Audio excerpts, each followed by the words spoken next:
I mean, it would eat me alive to ever think that someone left this organization because they thought that I didn't care how they feel, right? And they maybe they didn't matter or something like that. So because however they feel, that's how their customers are going to feel. Well, there you go. Because the right? attitude is atmosphere. So 100%. if a customer doesn't come in and feel safe buying a car here and having fun, I mean, it doesn't do me any good. Don't wait around for the up bus. Get in the driver's seat and take control of your operations. Are you ready to increase profitability, have better processes, and get proactive with your operations? Welcome to the Up Bus Podcast. Here's your hosts, Jason Harris and Jason Rice. Hey, what's going on, Podcast Nation? It is Jason Harris here, and thank you for joining me on another episode of the Up Bus. Yes, I stole the bus from Jason Rice, and I'm out doing some podcasts because, well, that's just what I do. Today, I am here at Gary Crossley Ford with Todd Gentry. Todd, thanks for taking the time to come jam with me, man. Yeah, glad to do it. Yeah, this is going to be fun. Yeah. Have you done a podcast before? Yes. Okay, Yep. good. Mm-hmm. So I'm not your first then. No, this isn't my first. Unfortunately, you don't get to be that guy, man. Don't get to be that guy. Don't give me that guy. Well, Todd, we're in the Up Bus, this mystical unicorn that our industry has joked about for so many years. Yes. I mean, I'm curious, man. When's the first time you heard that term, the Up Bus? So there was an older guy. Well, he's a veteran to the business. He walks out the front door when the UPS truck showed up one day. And he pops on. He obviously had a relationship with the UPS guy, and he pops on. He's looking around in there, and I was like, "What's he looking for?" And he comes back out. He's like, "Yep." Walks inside. There's no ups in there, And I was like, "Oh, okay, that makes more sense." Because I've always heard of, hey, go take that up or go talk to that customer, and always referred to him as up. And then the ups bus, the UPS bus. I was like, "Oh, okay, that makes sense." So that's the first time I ever heard it, and it was hilarious. Tim Parnicott, if you know the guy, he's a funny dude. But yeah. That was the first time you heard of it, huh? First time, yep. Well, I know we have always kind of joked about it. I mean, I know the first time I heard of it, I think I was standing outside, probably doing something I wasn't supposed to, and I remember my manager yelling from outside of the door, "Jason, what are you doing? Are you waiting for the Up Bus? Get inside." Yeah. And it's just like, and at that time I was like, is this like, that's a thing? Yeah. Did these people actually show up on a bus? Like, I got a little excited. No, I thought it was a joke, but it was funny when me and Jason Rice were talking about kind of doing this podcast, the Up Bus. We're like, oh yeah, that should be fun. Then when he told me he had this crazy idea that he was actually going to build it, I was like, you're nuts, man.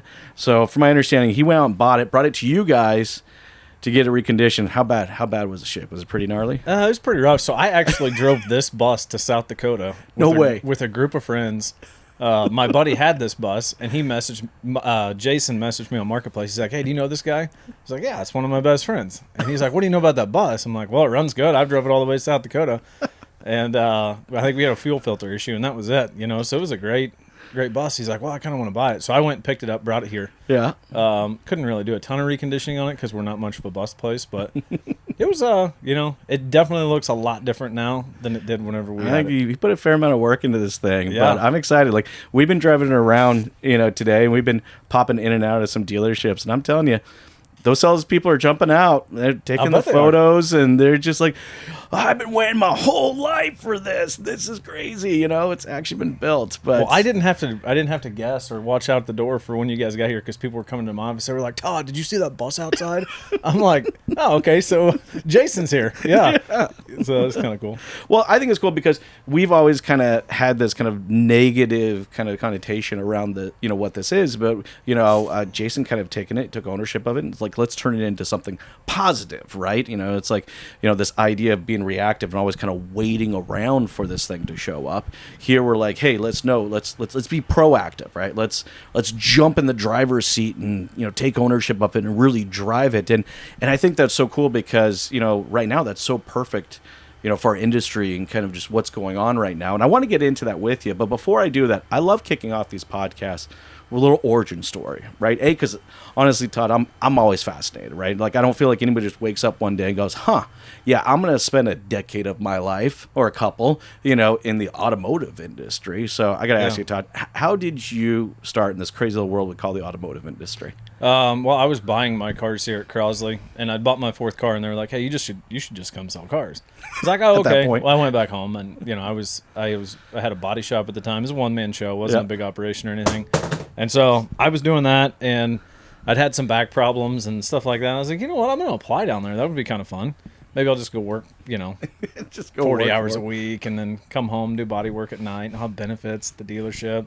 And my first month in the business, I crushed it. I was just out here making friends, and I got my paycheck, and I was like, wow, okay, well, I think I'll quit doing body work. This is this. I had a lot more fun that month than I've ever had doing anything else, So the rest is you got kind of sucked. history. You got bit by the bug. I That's did. what happened. I got sucked in. You got sucked in. Yeah. So now, and you've spent your whole career. Then you've been here the whole time. I've been then. here. I started out as a salesperson here. Nice. Yeah, and I'm the GSM now. So, yep. It's this industry. It's an interesting one. I always kind of refer this industry. If you ever watch that Christmas movie Rudolph and the Island of Misfit Toys? No. Okay, so there's this really old movie. And I've always kind of talked about it. We're this island of misfit toys. We come from all kinds of different backgrounds and different places, and some people with MBAs, other people didn't even finish high school. Yeah. But it's automotive, and it's awesome, and it's fun, right? And we've come off the last few years and being a little stressed out, and we're finally getting to a place now where I think we can kind of get back into the swing of things, and really, like the bus implies, being proactive in what we do in our operations. So you being a manager, which I got to be honest, that's tough, right? Like I've been there. It's like sometimes herding cats, Yeah. right? What was some of the maybe eye-opening experiences that you had becoming a manager? What was a surprise to you? Well, I don't know. I mean, the biggest surprise is the amount of people that you have to force to get out of their own way. Right. Which I was there early on in my career, right? I understood. I didn't have any responsibilities and lots of bills and stuff like that. But I think it lasted 8 or 10 months, and I was like, okay, well, I'm here all day. I just as well make the most of it. That's been the biggest surprise. Still is the biggest surprise to this day, is how much you have to push people just to get out of their own way. And that's tough. It is. That's tough because we get in our heads sometimes, and it's just like, we got to get pushed out of that, and that's what a good leader does. At the end of the day. So all right. So what are some of the ways you get them to kind of get out of their own head and get back to work? I think rolling out the mirror for them. Okay, is probably I like the that. biggest thing for me. Is I try to be really honest with them. Mm-hmm. Sometimes too honest to where it might hurt some feelings initially, but I explain to them why I'm being that way, because sometimes I wish I would have had that leadership too. Where maybe not at this dealership, but at other things I've done in life, is just being able to have someone that's like, hey, dumbass, what are you thinking? Right? This is what you just said to that customer. This is what you just did, or this is what you just told me, right? You told me that you didn't do these activities because X, Y, and Z. And then all of a sudden they're like, oh, shit. Yeah, that is pretty stupid. That is pretty bad. So I'm brutally honest with the guys. And I'm not perfect by any means. But to me, that's what I always wanted. And it's difficult to find that nowadays. So that's the way I do it, is I just tell them. Now, did you have some good mentors kind of in the business? What was some of the maybe key things you learned from some of those folks? Well, one of my biggest mentors is Todd, who owns the store. And he's the one. He basically he would roll the mirror out for me sometimes. He would repeat stuff that I'd said to him. I'm like, God, that sounds really stupid, But it's something that I had told him that he was repeating to me, and then he'd just walk away. So I was like, okay, well, I could do that, but then I could explain why I'm saying that to my team or a certain individual or whatever it was. And he always did it in a one-on-one setting. He'd never embarrassed me in front of everybody. So I learned a lot in the car business from him. Now, obviously, I've had a lot of other big mentors, my father, my grandfather, my uncles. Early on, I worked for a guy in well, you said you did body work before. So was cars kind of always like cars your has thing? always been my thing. All right. Yeah, growing up, my best friend Jonathan, he was always into cars, and so I was always into cars too. But I was more of a truck guy. He was a car guy. Okay, so I got to ask. Yeah. Your first ride, what was it? My first car was a '93 Mercury Cougar XR7. A Cougar. Yeah, ragtop, black, ragtop. black on black with black interior. It had the what was it, the 4.6? Yep. Yeah, I used to do burnouts right outside of Sonic and Cameron all the time. Of course, there's one wheel peel, but it was still cool. Ragtop down. Sorry, the Vanilla Ice song is playing in the back of my head right now. Yeah. That is so cool.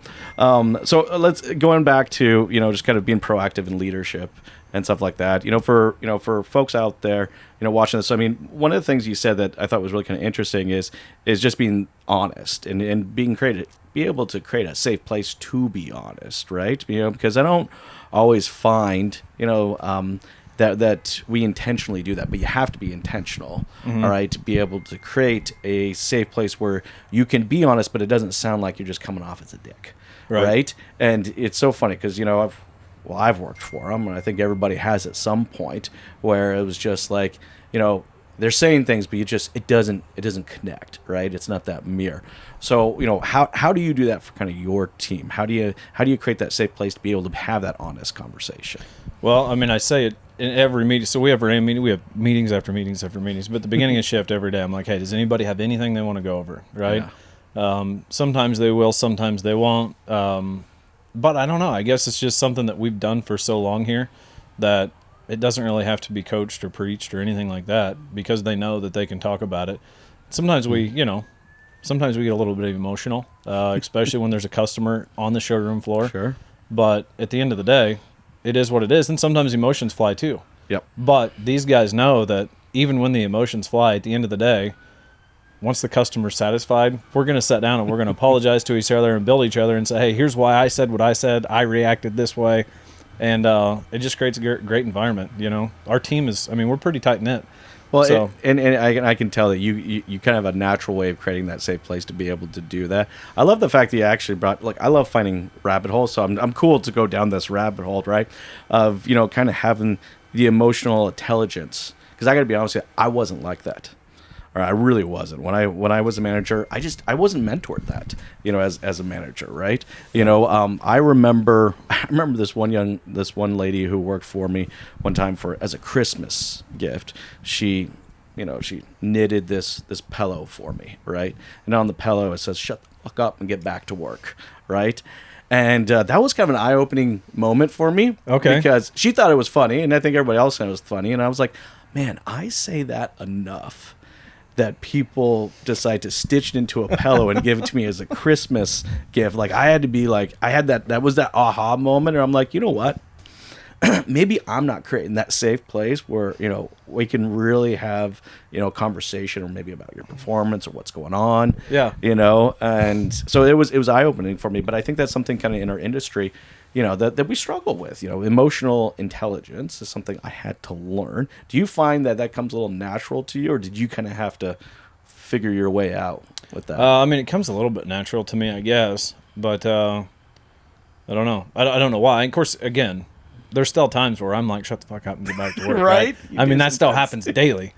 So again, by no means perfect, but the emotional intelligence, I think it just it does. I was very, growing up, I was very emotional. I was always paying attention to what people were saying and doing, because I could just kind of grow up in an atmosphere where you wondered what people were thinking about you, right? Yep. And so, because who is it, Cooley?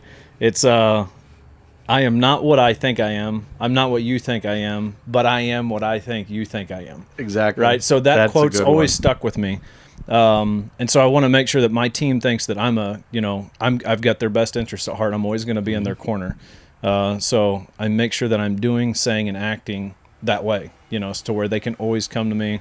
And I don't have to worry about their emotions, because emotions are, we're also in a time in life where emotions are weird. You never know what people are thinking. You never know what somebody else has got going on. And I would hate it. I would absolutely just, it would eat me alive to ever think that someone left this organization because they thought that I didn't care how they feel, right? And maybe they didn't matter or something like that. So, because however they feel, that's how their customers are going to feel. Well, there you go. Because the attitude is atmosphere. So 100%. If a customer doesn't come in and feel safe buying a car here and having fun, it doesn't do me any good. No, you're 100% right, and I'm actually kind of glad that you kind of went down that direction, because I found out as I became more emotionally intelligent and started creating safe places to have real conversations with my staff, is that did 100% bleed over into that overall customer experience. And I definitely did not think that was my intention. I was just like, man, I'm being a dick. I gotta stop doing this, But I found that customers were happier. My staff was happier. It was so funny how I saw this balance between staff happiness and customer happiness. And it was like, wait a second, something's going on.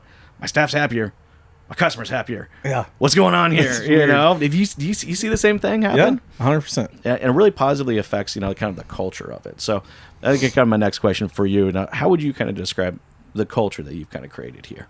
Well, I mean, really, I inherited a great culture as a general sales manager, because that's always been Todd's biggest thing. Yeah. In the Crossley families, Gary, obviously, the OG. The OG. So it was very easy for me, because that's the atmosphere I was brought into. That's the atmosphere I lived at home. On both sides of my family and all that. So it was very easy for me. Yeah. I didn't have to do anything groundbreaking or, start at ground zero to get the culture You were built kinda up to what it gifted is. this I was kinda kind of pre-built gifted this thing, culture, right? Yeah, and then that's I just cool. kind of got to, I guess, harbor it and try to make it better. And Well, maintaining it, I think, Yeah. is one of the most difficult things, right? It is. I think it's one thing, it's funny. It's like, you can go a few weeks with a great culture, all right, but time is what really proves its success, So, for maybe people out there watching and listening to us right now, what would be some of the suggestions that you may have around, maintaining and keeping that kind of culture within the dealership? yeah, don't overpromise. I like that. Because it's I've done it. Yeah. Where I'm like, hey, this is a great idea. I'll think it out. I'll be methodical about it. I'm like, we're going to start doing this, and then all of a sudden, it's not sustainable. It's not something I have time to manage every single day. And so, there's been times where I've overpromised to my team things that I'm going to do to help enhance the culture here at the store, and I can't follow through with them. There's just too much going on. And so sometimes when I get excited about an idea that I have to kind of reel myself back in. And I've got a great team. I've got a great management team that helps reel me in too. Yeah. Where they're like, hey, Gentry, hold on a second. I think you're getting a little bit gung-ho about this idea you've got. You're talking kind of loud. Somebody might hear you say this. I'm like, okay, you're right. So not over-promising, because when you over-promise and you tell your team you're going to do something and you don't do it, that's one tick against you. That's a and deflation right there, isn't it's it? going to kill Just you. Take and the air right out of your balloon. Yeah, so then the next time you do something, you have to kind of overdo it to prove to them. Well, then if you don't overdo it and you just do it, then it's like, okay. Then the next time, so just one of those things you have to be cautious of is if you're going to do something for your team, do something for your team. Don't do it and let somebody tell you it's a bad idea and be like, well, I'm not going to do that because so-and-so said it's a bad idea. Even maybe another member of management or something like that. Just if you say you're going to do it. Now I got to ask a good example, because what is one of those things that you did that really felt like, oh yeah, okay, that worked, that helped culture, people are happy, do you have an example of one maybe? Man, there's tons of examples. I'm trying to think of something that's like a really big one. I don't know. I mean, to me, probably the biggest thing that's helped. We have weekends off, so we came up with a new schedule. Whoa, hold on. Yeah. Did we get that on camera? Yeah. Did we? Okay, just making sure. Okay. I just want to make sure I heard what I thought I heard. Okay, explain that one to me, because I'm interested. So we have weekends off. So Todd and I went to Detroit for what was that for?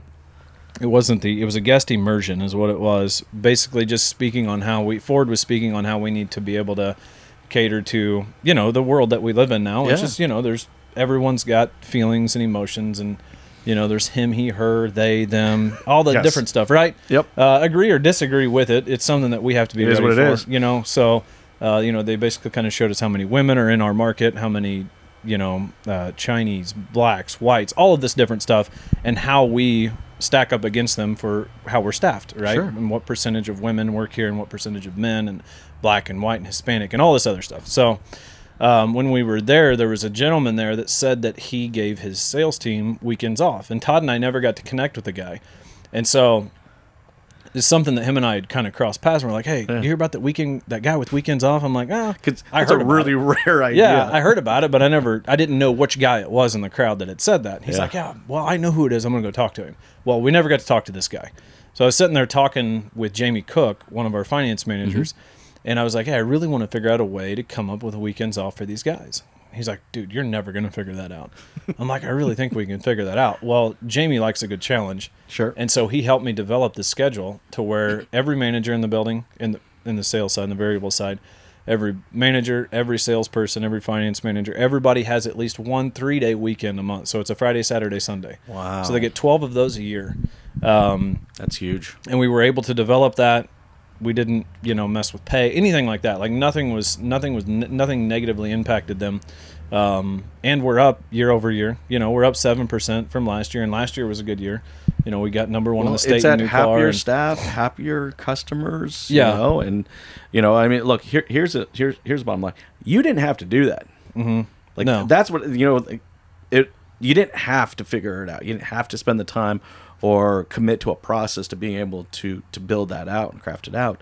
But I think it says a lot about, that's kind of the showing up. It's the saying it, but also showing up and doing it, kind of a thing, because, that's big. I mean, I remember when I was in the automotive industry, when I was selling cars, it was bell to bell. There's a reason why we have the slogan bell to bell, and it was like, I swear the F&I manager had it out for me or something. Like, he purposely schedule deliveries like on my day off, Right. Like, are you serious? Like really, out of all the times I got to do it, and if you had a customer and it was the end of your shift, your manager was just going,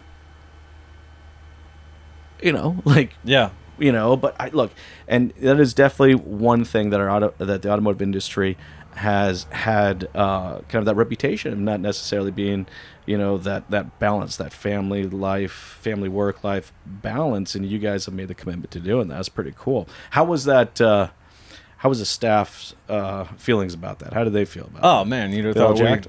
you'd have thought we gave them all $1 million, But it's empathy, because I remember being a sales guy with a young family, which was not that long ago, and how much my family had to sacrifice for me, because we kind of had that old school management, which again, those guys even are, huge mentors of mine. So it wasn't a bad thing. It's just, that's all they knew too. Yeah. But I don't want these guys to have to sacrifice it and have to think, every day when they come into work, like, man, is this something I can do for the rest of my life? Well, 100% is something you can do for the rest of life, because you're not going to have to sacrifice it. If these guys ask for time off to go to a kid's game or whatever it is, like, Sure. there is nobody here that says no. Now, if you've got 2 cars out and it's the last week of the month, might be a conversation worth having. But if somebody's here every day and they're doing their job and they've got good CSI, we'd never tell anybody no for vacation, time off, none of that stuff. So, well, it's those kind of little things that kind of add up to culture, right? I think if you're out there watching and listening right now, and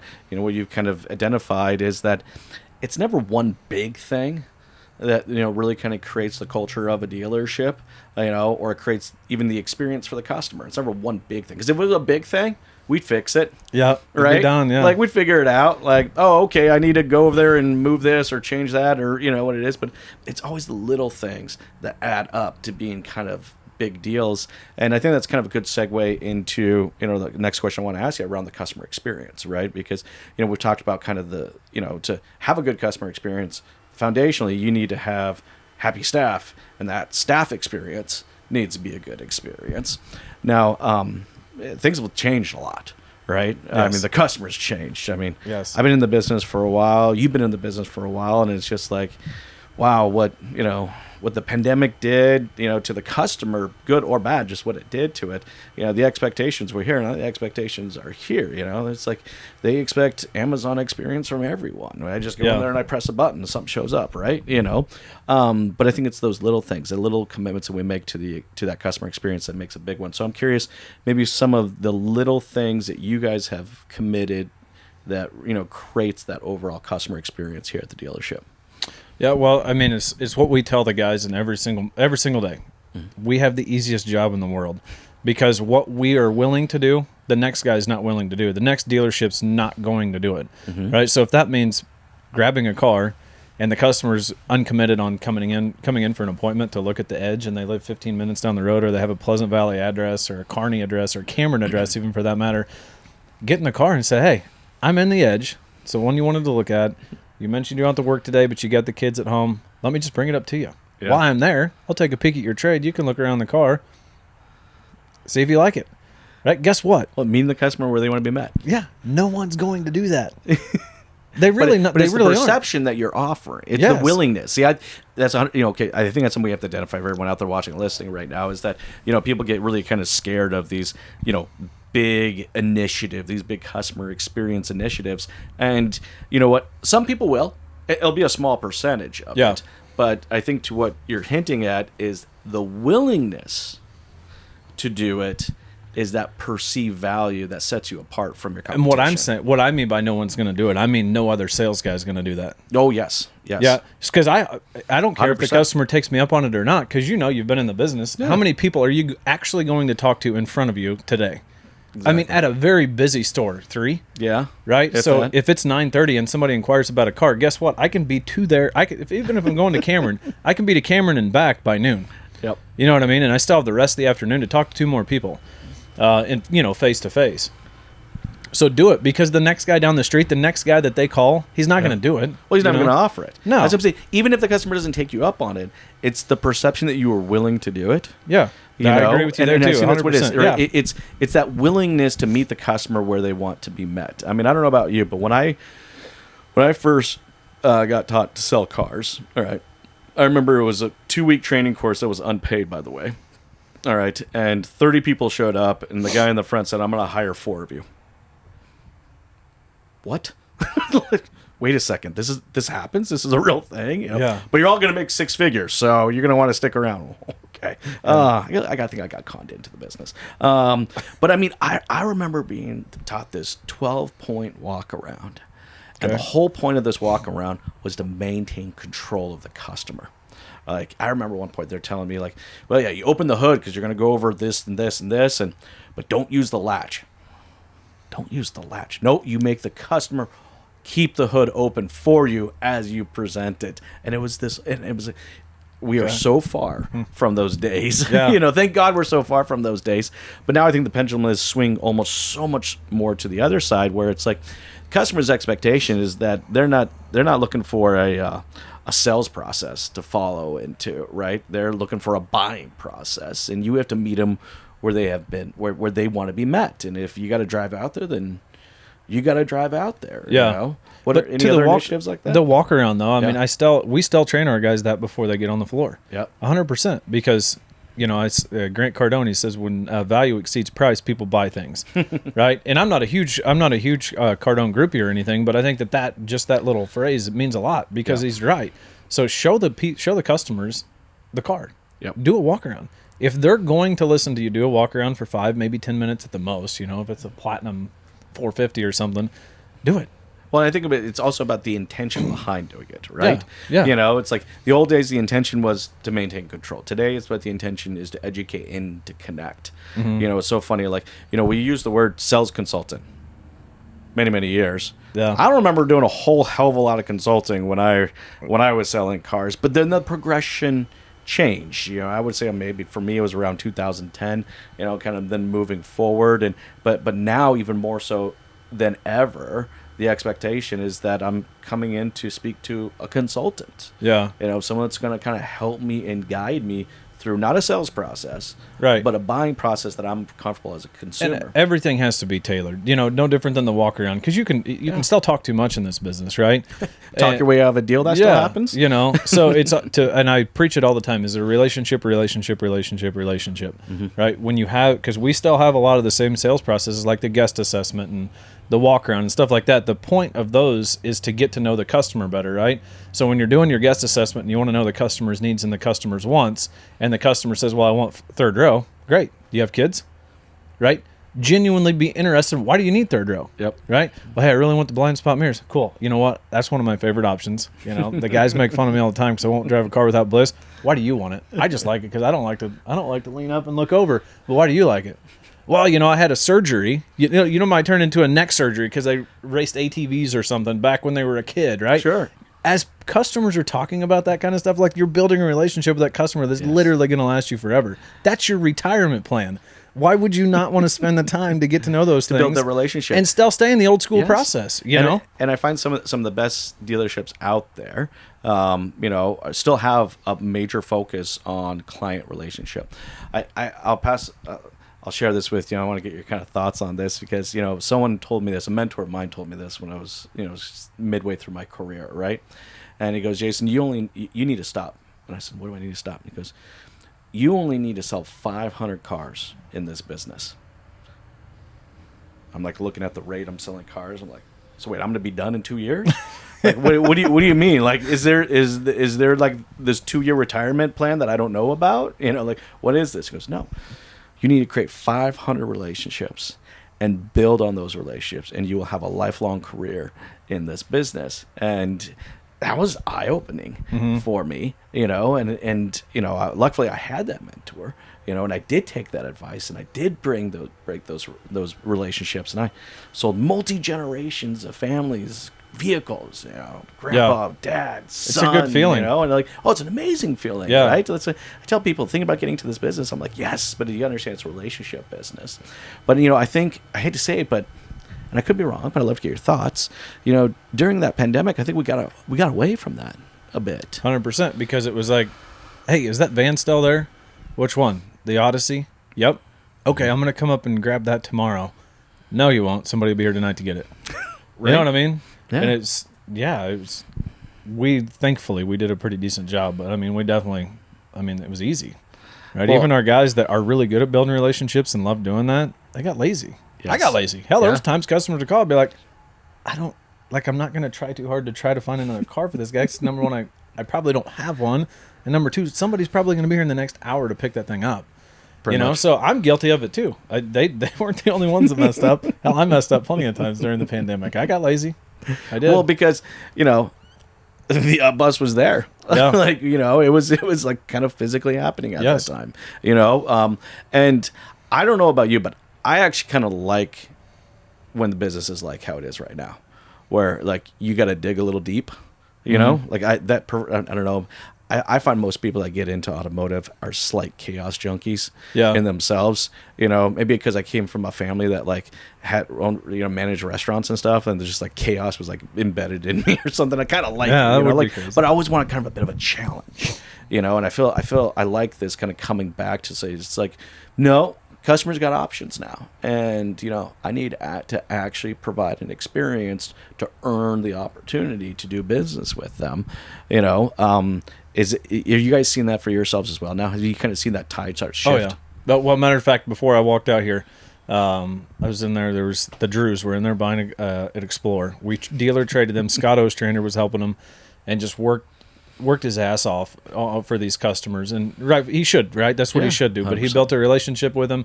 We went to Iowa, got an expedition for him. We got it down here. She texted me on Sunday. She's like, "Hey, Todd, I don't think I can do this. That expensive of a car. I don't think I want to do that. Can do it. I just don't want that payment." I'm like, okay, no big deal. So instead of getting upset with him, right, Scott went back to the drawing boards and like, hey, what about this Explorer? It'll still serve the purpose, right? It's got the third row. It's got similar equipment, just a little bit smaller, a little better fuel mileage, much lower payment. And they were in here today, and I went out and shook their hands. I'm like, hey, I'm Todd. I've talked to you on the phone a few times. We've texted back and forth. I just wanted you to be able to put a face with the name. They're like, oh my God, you guys are so great. We really appreciate it, right? Scott built a relationship with him. And he did a great job. And she even told me, she was like, look, Todd, people have Explorers, but we came here because like you guys were the only guys that even called us back and sent us text message. Actually, you're being the consultant, cared, right? Yeah. You were actually creating a relationship. Yeah. And relationships go way beyond, I think for anybody, whenever I'm talking to people that are coming into the business for the first time is, I tell them a lot. I said, look, this is a marathon. All right. If anybody tells you otherwise, they're full of it, walk away from them. Like, this isn't a sprint, all right? Yeah. It's a marathon. And as you can tell, I've never run a marathon. But here's what I know about people who have run marathons is that you got to find your pace that you're comfortable with and just continually execute that for a very, very long period of time, and I'm seeing that kind of come back into play again, where it's like, okay, I got to get back into that. So, look, I know we're getting towards the tail end of our time, but before I let you go, I do want to actually ask that last question from you. Okay. If anybody out there watching, listening right now is thinking about getting into the car business, all right, what advice would you share with them? You know what? You summed it up really, really good there at the end. And we tell people here, and there was a gentleman that one of the founders of AutoFi said something about a track star, marathon racers and track stars. But anyways, we always got good analogies in our business. Yeah, there's tons of them out there for sure. But if you get into this business, be ready to work. Yep. It's not if you get into the business thinking it's going to be nice because you're not going to have to be out doing back-breaking work and all of this. All the other reasons people get into this business, it's a mental game, but it's difficult. It's hard work, and become the laziest person in the room. Figure out the easiest way to do things, the most efficient way to do things, And you're going to find that the success is easy. You just have to stay busy, build a relationship because nobody's going to do it, do a walk around because nobody's going to do it, give a shit about the relationship you have with that customer, right? Just care and nurture it. Send thank you cards, send text messages. Little things, right? Yeah, I mean, do all those little bitty things because guess what? You got time. You're going to be sitting around the coffee pot just sitting there drinking coffee the majority of your time if you're not going to stay busy. So stay busy. If you get in this business, you stay busy and you're always talking to somebody about what you're doing. You'll be successful. 100%. And if you don't like coffee, you probably don't want to be in this business. Yeah. That is one thing I will say. I hate to admit it. I'm better now, but I was probably good 2 pots a day. And when I was at the dealership, half the time I never drank it warm. I was always pour a cup of coffee, leave it somewhere, and come back to it 15 minutes later when it was cold. Yeah. And I don't think my entire career if I ever drank an actual hot cup of coffee. Yeah. But hey, Todd, I've had so much fun jamming with you. This has been a blast. Before I let you go, though, everyone out there watching and listening right now would maybe like to connect with you and kind of follow along with your journey. What's the best way to do so? So my handle on Instagram is @usedfordman. You can find me on Facebook at Todd Gentry, TODDGENTRY. Cell phone's 816-506-5298. Call me and text me anytime. I'd love to connect. Love this business, so kind of ate up with it. So there you go. He puts it out there, man. Absolutely. Hey, thanks so much. This was a lot of fun. Thank you. Really appreciate you. Yep. Thank you. Thanks for tuning in to the Up Bus Podcast with your hosts, Jason Harris and Jason Rice. To stay up to date with all our content, be sure to like, comment, and subscribe. Happy podcasting.